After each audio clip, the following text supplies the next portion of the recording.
there was this tumbleweed of debris that came at the building. And the building had all glass windows. So as the debris was coming toward me over the tops of everything, the brightness of the sun was just completely blacked out. And it became almost like nighttime. And then there was just silence. And there weren't any more ambulances. You couldn't hear the police cars. You couldn't hear the people on the street anymore.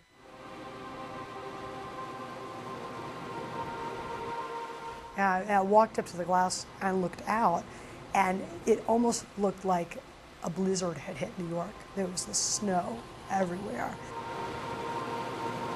And there was just no noise coming from down toward the World Trade Center.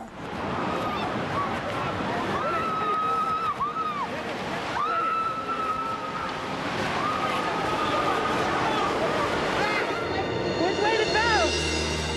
Stay put, stay put.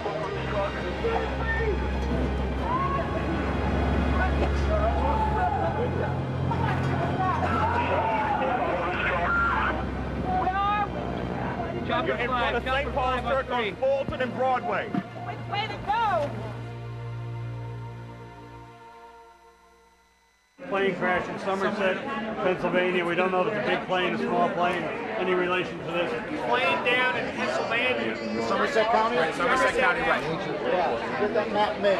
Another plane has crashed, this one about 80 miles south of Pittsburgh.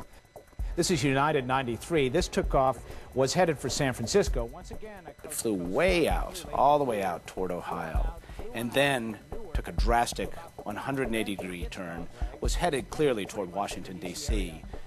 When the crash happened in Pennsylvania. It's, I think, safe to say, a prominent target in Washington was the goal. One of the last places you would probably expect to be touched by the violence of an act of terrible terrorism like we have seen today.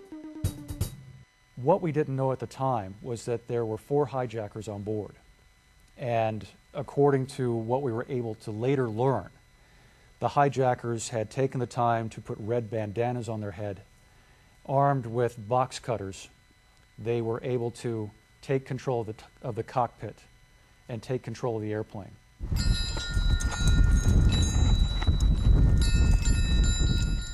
What they hadn't counted on was people on board making phone calls to their loved ones and to others.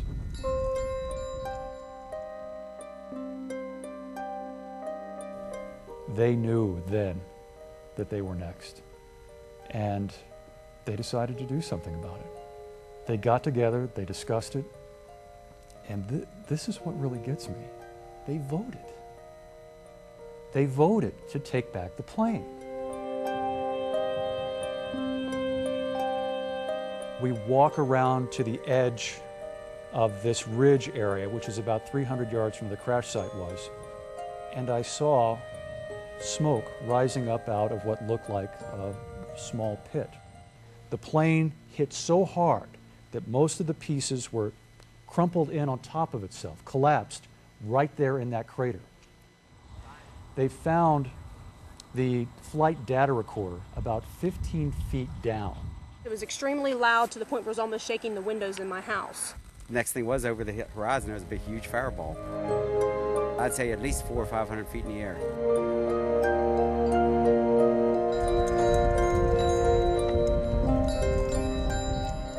I've heard this a number of times, that Shanksville, Pennsylvania is the site of the first victory in the war on terrorism. These passengers, they fought back. The plane did not make it to Washington, and there's no telling how many lives they saved doing it.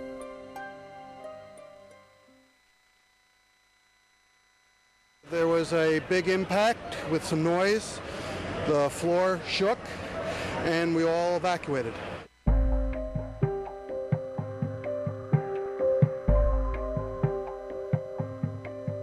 There had been attacks in 2 American cities, New York and in Washington.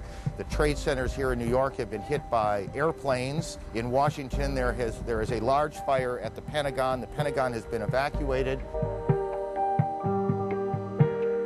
Obviously, we are in the middle of an extraordinary catastrophe. And there's, you can see, perhaps the second tower, the front tower, the top portion of which is collapsing. Good Lord. I remember saying, oh my God, when the second building came down. There are no words. And went silent for a bit and let people watch it. I've been a reporter most of my life. I've seen a lot of bad stuff happen in a lot of difficult places. And I'd never seen anything like this, certainly not in my country.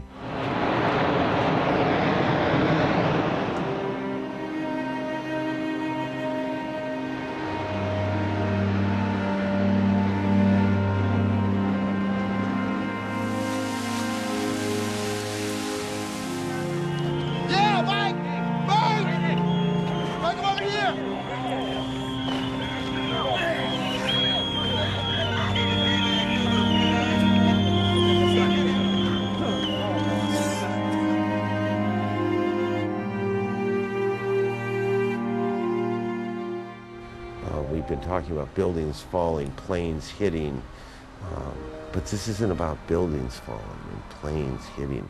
It's about people. Big explosion happened. Some guy came out, his skin was all off. There was smoke everywhere and people are jumping out the windows. Over there, they're jumping out the windows, I guess because they're trying to save themselves. I don't know. I can't even look back. My 6-year-old just last week asked my husband and I to take him to the observation deck, and it's gone. And you know what? Americans will persevere, and I don't think that we'll stoop to the level of these zealot terrorist pigs. It's about the people who were in those buildings and got out, the people who were in those planes and didn't survive, the people who didn't get out of the building, the firefighters who went. It's a people story. When I heard some rumbling and shaking, I thought maybe the air conditioner shut off and jumped on again. I turned around, I have a window seat, and the entire sky was filled with, the first thing that struck me, it looked like a ticker tape parade. It's filled with computer paper and then debris. I dropped the phone. And then it was when I was heading down on 27, just about 27, the staircase moved and a crack in the wall appeared, maybe about 6 or 8 inches. And at that point, you know, everybody, I'm sure as they were thinking, you know, get out. This is, you know, anything can happen now. Nightmare, total blindness, choking feeling. You know, you're covered in dust, rubble, smoke, everything. I dove under a truck. Everybody, keep moving, please, up the Broadway. Keep moving. These are people literally running for their lives.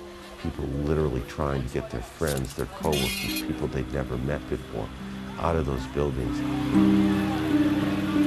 Matt Cornelius, you were on the 64th floor, 65th floor? 65th floor. Tell me what happened.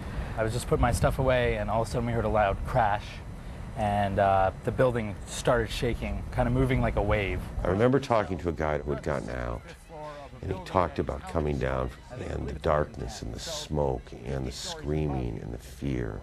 We made it pretty fast down to 40th floor, and then from there the smoke got a little bit thick, and it was a lot slower. We maybe made a floor about every 2 minutes. It was packed. I mean, it was a virtual traffic jam. And I thought, what an incredibly powerful story this is, and there must be thousands of them. Thousands of people who got out, who could stand next to me and tell me the same story, and it would be as compelling the 100th time I heard it as the first time. Lucky man. I am very lucky. I thank God very much.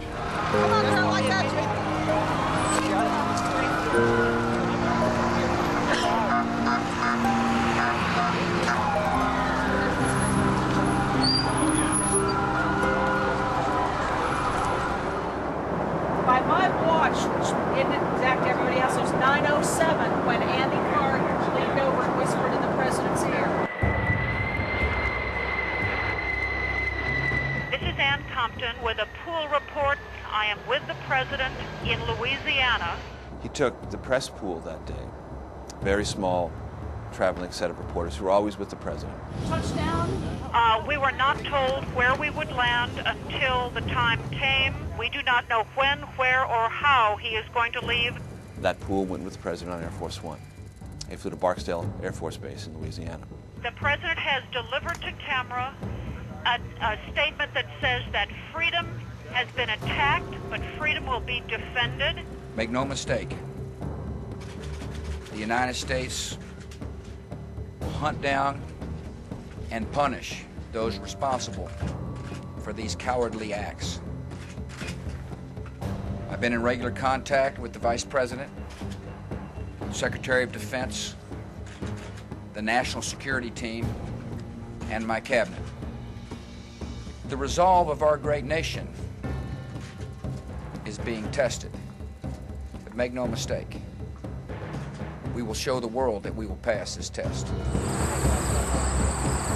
And then quickly back on the plane. And then they flew to Offutt Air Force Base in Nebraska because it was a Strategic Air Command center there.